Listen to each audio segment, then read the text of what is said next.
सविन्दु सिन्धु सुस्खल तरंग भंग रंजितम् द्विषत्सु पाप जात जात कार्य वारि संयुतम् कृतांत दूत काल भूत भीतिहारि वरमदे त्वदीय पाद पंकजं नमामि देवि नर्मदे त्वदीय पाद पंकजं नमामि देवि नर्मदे त्वदम्बुली नर्मदे नर्मदे नर्मदे नर्मदे नर्मदे। ये है शेष दूधी घाट का मंदिर नर्मदे है। यहाँ राफ्टा बना हुआ है, उसी के नीचे से जल आता है नर्मदे। और आगे ये आश्रम वन क्षेत्र बड़ा सा काफ़ी बड़ा स्थान है नर्मदे है। ये शेष घाट दूधी ज़िला अनूपपुर, मतलब अब ये हम अनूपपुर ज़िले में आ गए हैं।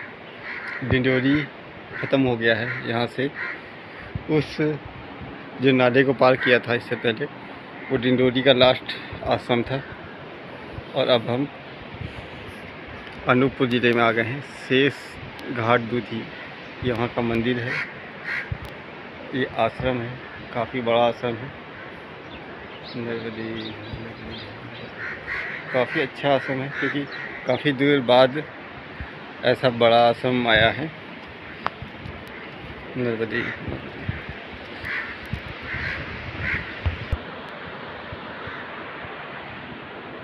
तुलसी का चौरा जय हो जय जय जय जय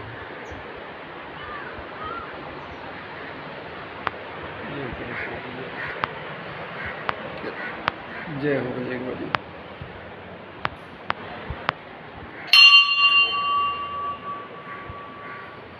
जय हो बजरंगबली। ये हवन हुआ है। जय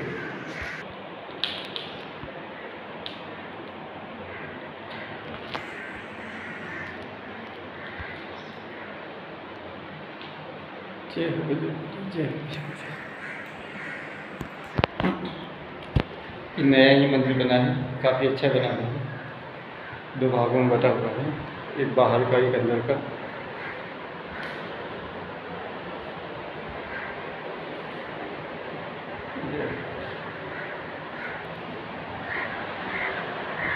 ये आश्रम के बाहर बना हुआ है मंदिर नर्मदे है नर्मदे है।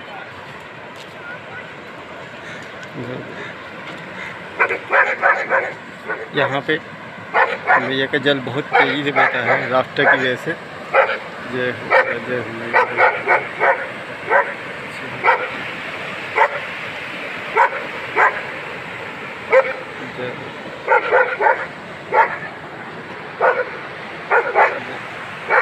आश्रम के बाहर बहुत बड़ा मैदान है पार्किंग के लिए।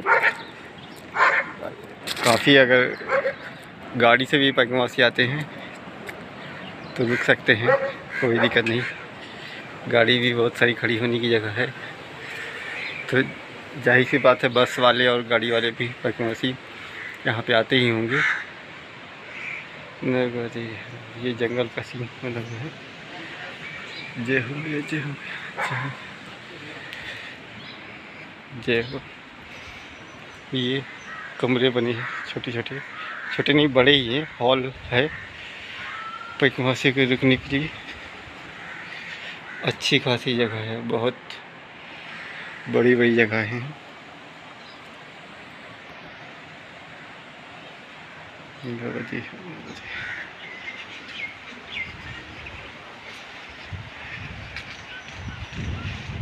ये इस सब भी ऐसे ही बना हुआ है। जब ज़्यादा होते हैं तो वह यहाँ पे आसन लगा लेते हैं।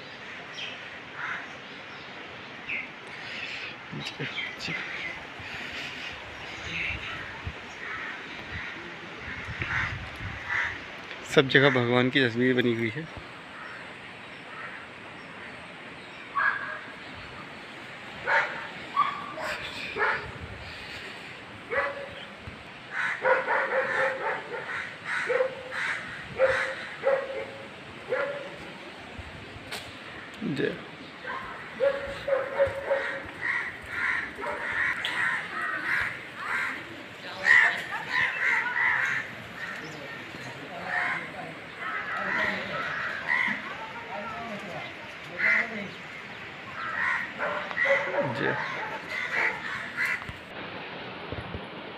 जय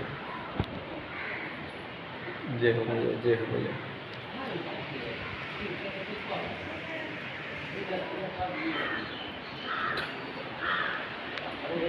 यहाँ का रसोई घर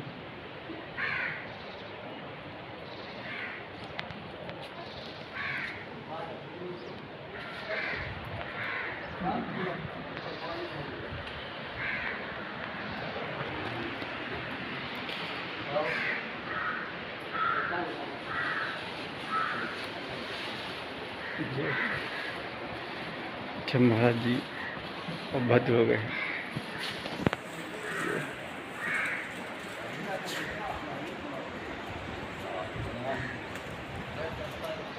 ये धुआं इनका जय। ये गौ माता भी पैकमा में ही है। जय हो भैया, जय हो भैया। ये भी एक बाबा जी के साथ पैकमा कर रही हैं। पैकमा करते करते यहाँ तक आ गई। नर्मदे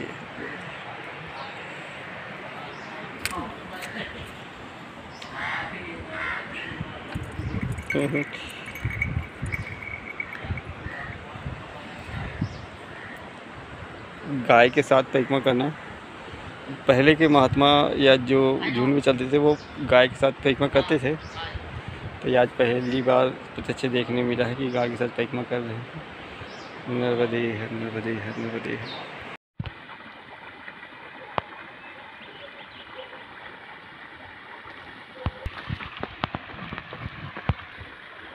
ये बारिश का पानी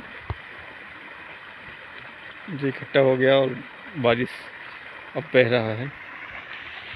वैसे तो नाला ही है पर बारिश के पानी की वजह से ज़्यादा तेज बह रहा है। हम लोग ऊपर जा रहे हैं इधर से।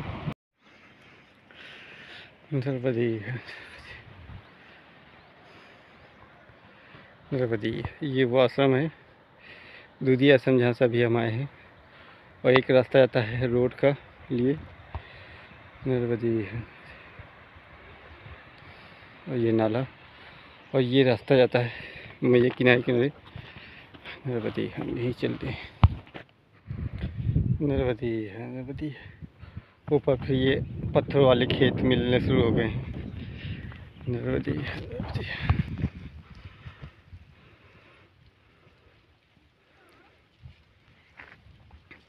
नर्मदे है, नर्मदे। पूरे पत्थर से भरे खेत, ऐसा लग रहा है पत्थरों का ही खेत हो। नर्मदे है, नर्मदे है, नर्मदे है। बेल घाट जाने के लिए दो रास्ते हैं, एक रोड का है और दूसरा खेत का है। तो हम खेत की ओर से जा रहे हैं। नर्मदे है, नर्मदे है। यहाँ कोई रास्ता नहीं है, रोड नहीं है, बस केवल मेड़ है और बस दिशा है कि इस दिशा में जाना है। तो हम बस उसी दिशा की ओर जा रहे हैं और चारों तरफ सिर्फ खेत ही खेत हैं। नर्मदे है, नर्मदे, नर्मदे, नर्मदे है, नर्मदे। ये सब हम पार करते हुए आगे आ रहे हैं। असल में ये जो पगडंडी दिख रही है ये बेल घाट की ही है। ये रास्ता ही बेल घाट का है, पर पैकमावासियों को ज़्यादा करके गांव वाले रोड का रास्ता बताते हैं, जिससे ताकि वो भटके नहीं, क्योंकि कोई फिक्स जगह से रास्ता है नहीं। कई पगडंडियाँ हैं, भटक सकते हैं। और खुद बेल घाट जाना होता तो इन्हीं रास्तों का उपयोग करते हैं।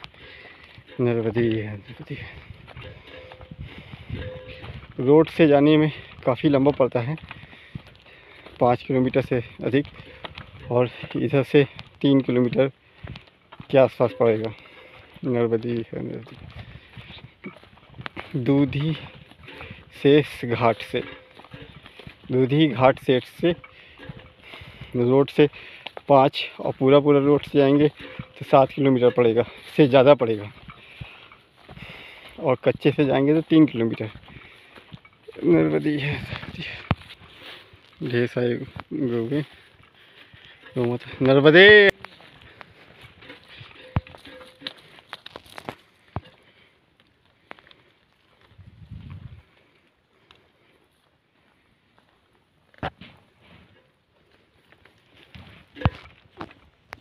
यहाँ से फिर पत्थरों का खेत चालू हो गया, शुरू हो गया।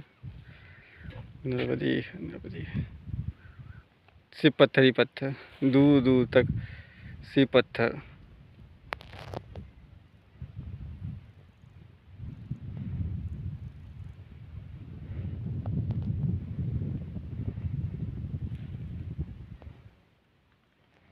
नर्मदे नर्मदे नर्मदे। हम बेलघाट के पास पहुंच गए हैं। यहाँ से मैया मंदिर दोनों दिख रहे हैं। नर्मदे।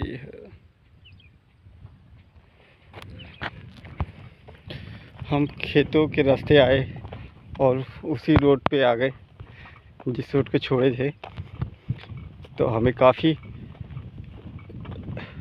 लंबा टाइम कम हो गया, क्योंकि रोड काफ़ी घूमते हुए किनारे से बहुत लंबे कई गांव होते हुए गई थी, और हम एकदम सीधे सीधे रास्ते से खेतों से होते हुए यहाँ तक आ गए। नर्मदे। हेलो नर्मदे नर्मदे नर्मदे नर्मदे। ये बेलघाट का मंदिर है।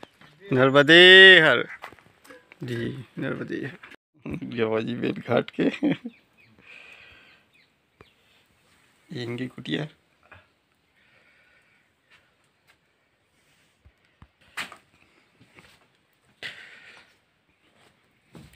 अच्छा, ठंडी ज़्यादा लगती होगी तो फिर अंदर से सोते होंगे। हाँ, अंदर मेरे को धंधे ऐसा लगता है। हाँ सचमुच में। हाँ, देखिए धुआं अंदर जा रहा है, सारा धुआं अंदर भर रहा है। हाँ। जी।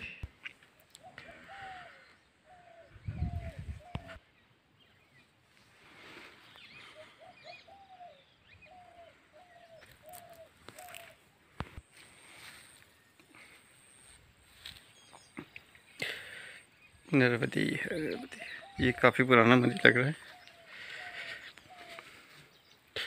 इसके तरफ राम जी बने हुए हैं और एक तरफ भोलेनाथ और हनुमान जी का मंदिर है। जय हो जय हो हनुमान। मूर्ति भी बहुत पुरानी है, बहुत मजबूत लग रही है, ठोस पूरी तरीके से, और काफ़ी पुरानी है। मंदिर भी काफ़ी पुराना है, और जैसे बना है उस हिसाब से तो काफ़ी पुराना लग रहा है। नर्मदे।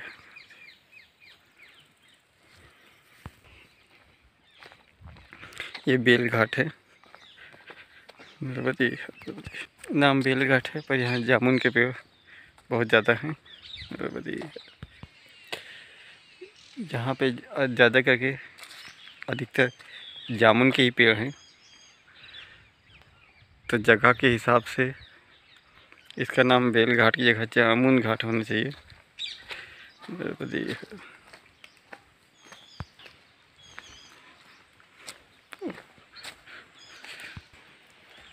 जय ओम नमः शिवाय नमः शिवाय ओम नमः शिवाय ओम नमः शिवाय ओम नमः शिवाय।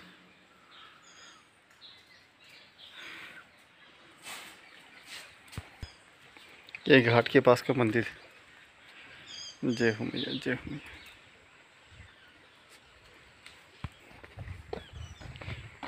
नर्मदे नर्मदे नर्मदे। ये बेलघाट का घाट है। जय हो।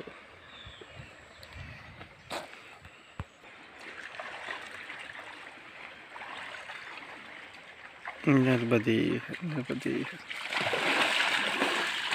नर्मदे। बेलघाट का नर्मदे नर्मदे नर्मदे। अब हम बेल घाट से आगे जा रहे हैं। नर्मदे नर्मदे।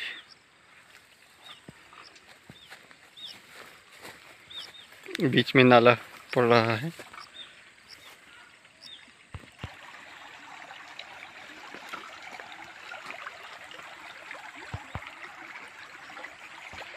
नाले में अच्छा खासा पानी है, जल।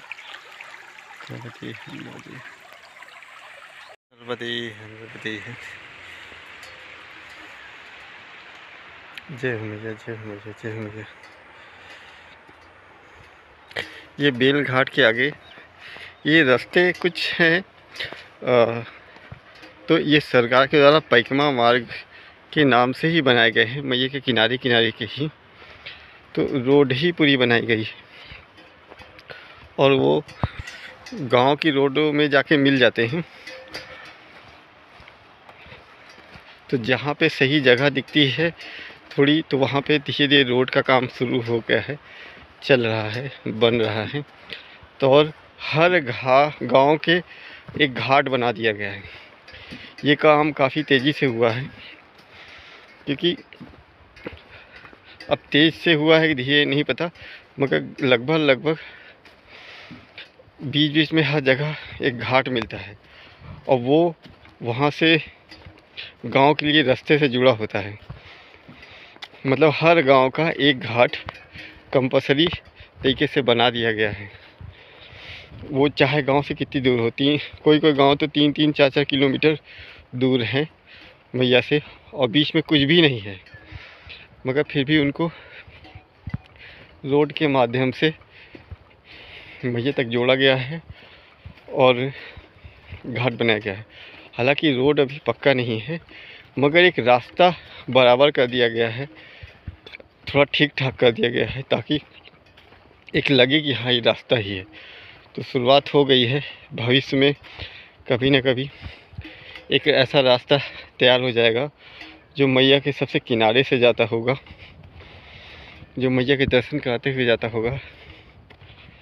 नर्मदे नर्मदे। और सुरक्षित भी होगा, और शायद तब कहीं पूछने की या कहीं की जानकारी के लिए कोई विशेष दिक्कत नहीं होगी, क्योंकि एक ही रोड मैप बना होगा जो सबको पता होगा और उसी से ही चलना होगा। नर्मदे नर्मदे। अभी बहुत तरह की जगह से जाना पड़ता है, कोई किनारे से जाता है, कोई बीच से जाता है, कोई बहुत हाईवे से जाता है, पर अभी सिर्फ तब एक ही रोड रहेगा, एक ही रास्ता रहेगा, वो नर्मदा परिक्रमा मार्ग के नाम से रहेगा। नर्मदे नर्मदे। हम अभी जिस रास्ते से चल रहे हैं ये किनारे का नर्मदा परिक्रमा मार्ग ही है, जो सरकार के द्वारा तय किया गया है, रोड ही बनाया गया है। पर क्या है, बीच में नाले भी बहुत पड़ते हैं, तो नाले के उधर तक की रोड रोक के फिर इधर से शुरू, तो कभी न कभी वो दिन भी आएगा कि पूरी रोड जुड़ी मिलेगी। नर्मदे नर्मदे। जय हो मैया, जय हो मैया, जय हो मैया। नर्मदे नर्मदे। ये परिक्रमा मार्ग है। परिक्रमा मार्ग में श्री भगत गिरी बच्चू बाबा महाराज बहेरा घाट का ये आश्रम है। जय हो भैया, जय। ये महाराज जी की कुटिया। जय हो। अरे वाह, देखिए धुना उना बढ़िया एकदम चेतन है। जय हो, जय हो महाराज जी। इधर भी है महाराज जी? हाँ है। अच्छा, अरे वाह। ये आश्रम यहाँ बहेरा घाट का, इधर भी रुकते हैं परिक्रमावासी। ये परिक्रमा मार्ग के ठीक बगल में ही पड़ता है। जो ये दिख रहे हैं ये पेड़ के आगे परिक्रमा मार्ग ही पड़ता है। नर्मदे है, नर्मदे। यहाँ पे इतनी ठंडी पड़ रही है कि ये अरहर की पूरी फसल जल गई, और ये आम के पेड़ ऊपर की पूरी पत्ती ऐसी लग गई जैसे आग लगी हुई हो। मतलब इतनी अधिक ठंड है, पेड़ों के ऊपर की पत्तियाँ सब जल गई हैं, ज़्यादा करके पेड़ों में मेणबत्ती है।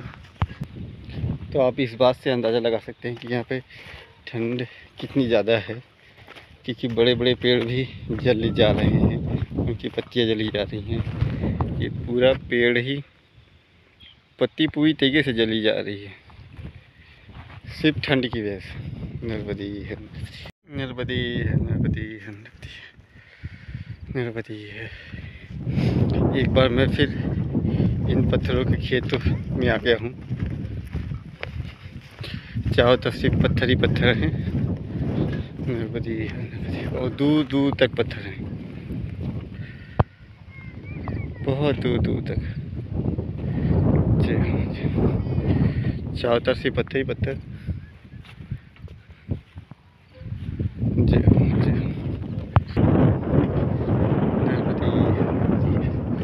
अभी ठंड हवाएं बहुत चल रही हैं।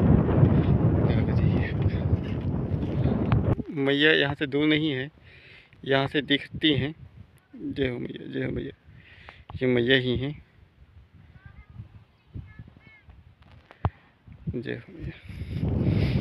पर किनारे से जाना संभव कम है, तो और ये परिक्रमा मार्ग बनाया गया है, स्पेशल परिक्रमा रूट ही है।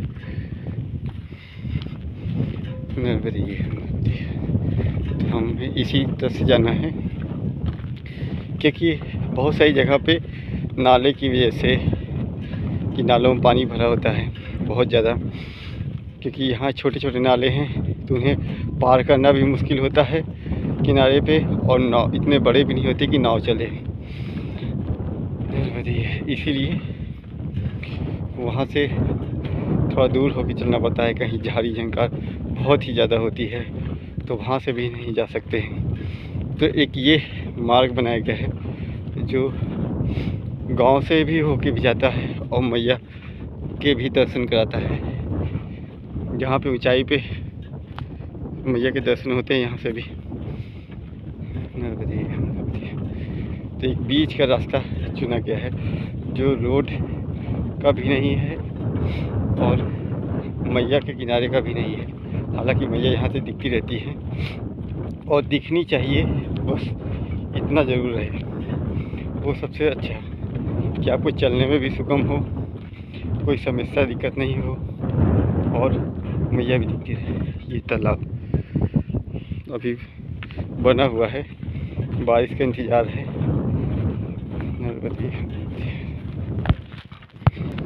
इसीलिए ये मार्ग है जो कठिन रास्तों पे वो थोड़ा मैया से दूर हो जाता है और फिर धीरे धीरे जाता है, मैया की ओर ले जाता है।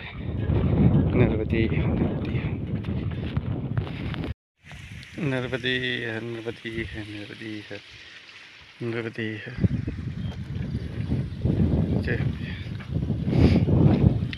यहाँ पे एक छोटा सा सुंदर सा झरना है।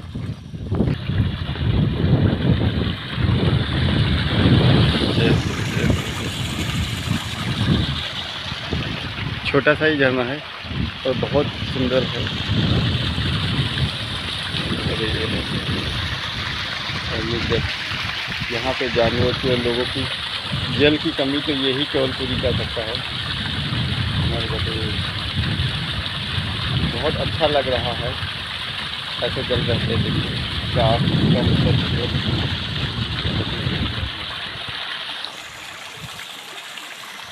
और ये जल मैया में जाता है।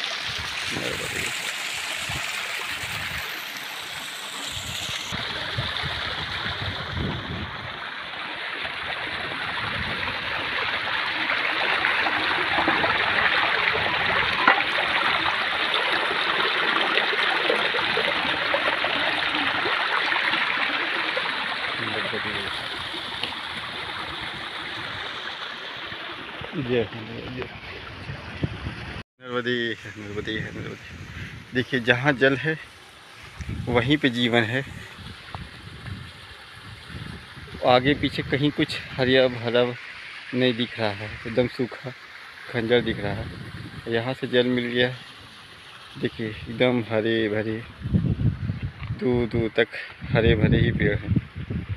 और इनमें पानी अच्छे से मिलने की वजह से ये जले भी नहीं हैं जैसे बाकी पेड़ जल गए हैं, क्योंकि इनको जल की गर्मी तासीर मिलती रही है तो ये ठंडी को भी सह लेते हैं।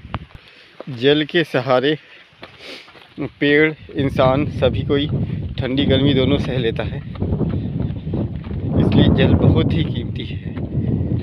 जल ही जीवन है, ऐसा गलत नहीं कहा गया है। नर्मदे नर्मदे।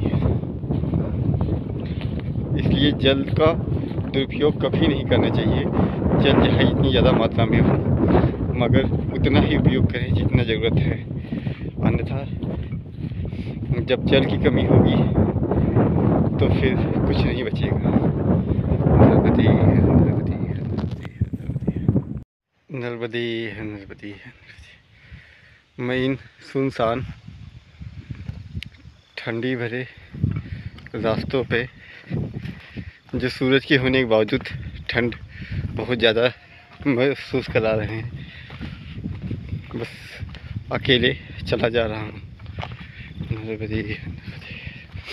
ऐसा सहयोग भी बहुत कम ही होता है, और हो सकता है ऐसा भाग बहुत कम ही लोगों को भाग में होता है कि वो हर तरीके से मुक्त होते हैं, कि सब लोगों से अलग होते हैं।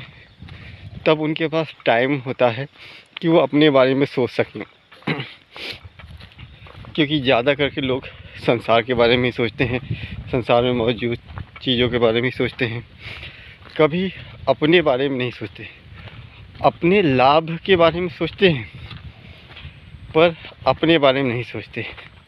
सब लोग अपना फ़ायदा कराने के लिए ही बहुत सोचते हैं, पर एक बार कोई अगर अपने बारे में सब कुछ छोड़कर सोच ले तो उसे फिर किसी लाभ या हानि की ज़रूरत ही नहीं पड़ेगी। ना तो उसे कभी लाभ की लालसा होगी और ना ही कभी हानि का दुख। मगर ये काम बहुत मुश्किल हो सकता है। पर जब आप ऐसी वीरान जगहों पे होते हैं जहाँ पे कुछ भी नहीं दिखता है, तो आप कुछ भी नहीं सोचते हैं, और यही एक सही समय होता है जब आप खुद से मिल सकते हैं, खुद से कुछ जान सकते हैं। यही वो समय है।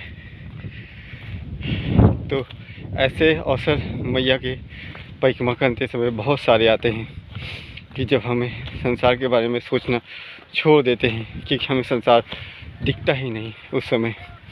जैसे कि अभी है, कोई भी चीज़ नहीं दिख रही है, एकदम वीरान, दूर दूर तक वीरान ही वीरान है। तब हम अपने से अपने बारे में सोच सकते हैं, पूछ सकते हैं हम कौन हैं, कहाँ से आए हैं, क्यों हैं, और जो कर रहे हैं क्यों कर रहे हैं, इससे क्या होगा। बहुत सारी चीज़ें हैं। और जब हमारा मन शांत होता है, हम कुछ नहीं सोचते हैं, तब वो हर प्रश्न का उत्तर देने में सक्षम होता है।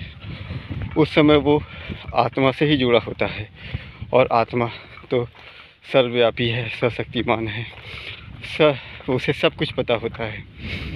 बस जब हम उस पर मोह का पर्दा डाल देते हैं और अभिमान में आ जाते हैं कि हम हैं, तभी उसका अस्तित्व उतनी देर के लिए ख़त्म हो जाता है।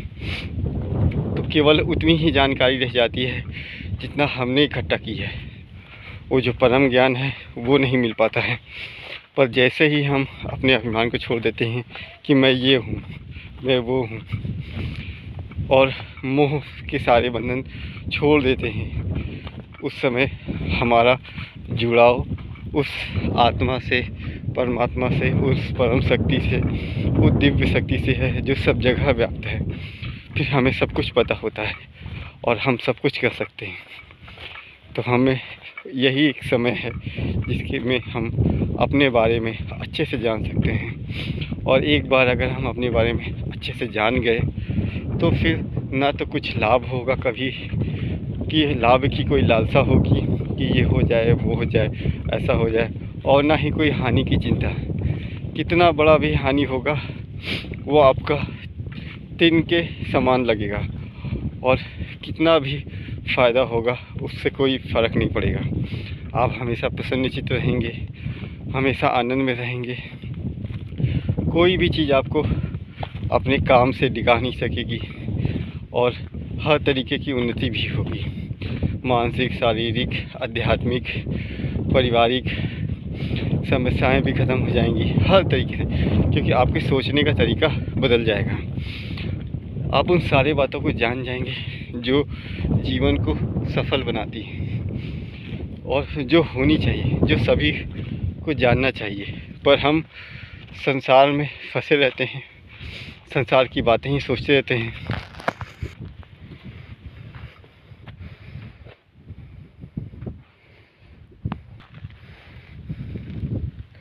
जैसे संसार में बहुत सारी चीज़ें दिखती हैं, तो हम उन सभी चीज़ों के बारे में ही सोचते रहते हैं कि उन्हें कैसे पाएं या कैसे पीछा छुड़ाएं और हम क्या क्या कर सकते हैं, बस केवल इन्हीं सब बातों से। और वो ज़्यादा दिन तक की नहीं होती हैं और हमारा जीवन ऐसे ही बीत जाता है और हम कुछ हासिल नहीं कर पाते। पर एक बार अगर मन में वो दिव्य प्रकाश की ज्योति जल गई, आपके सारे कष्ट दूर हो गए, मन के, शरीर के, समाज के, फिर आप वास्तविक जीवन जीने लगते हैं जिसमें सिर्फ आनंद होता है और आपकी सफलताएं होती हैं। आप हर वक्त कुछ न कुछ सीखते रहते हैं। आप कुछ भी करेंगे तो हमेशा नया ही सीखते रहेंगे और आप हमेशा के लिए अजय अमर हो जाएंगे। तो बस इतना ही करना है कि आप संसार के अलावा कुछ समय अपने लिए निकाल के अपने बारे में सोचना है कि मैं कौन हूँ, कहाँ से आया हूँ और क्या कर रहा हूँ। कुछ भी अपने बारे में जो संसार से रिलेटेड ना ही हो, संसार से संबंधित नहीं हो, बस इतना ही करना है और शांत मन से बैठ जाना है। सारे प्रश्न के उत्तर अंदर से निकलेंगे और उस दिव्य ज्ञान की ज्योति जल जाएगी। नर्मदे नर्मदे।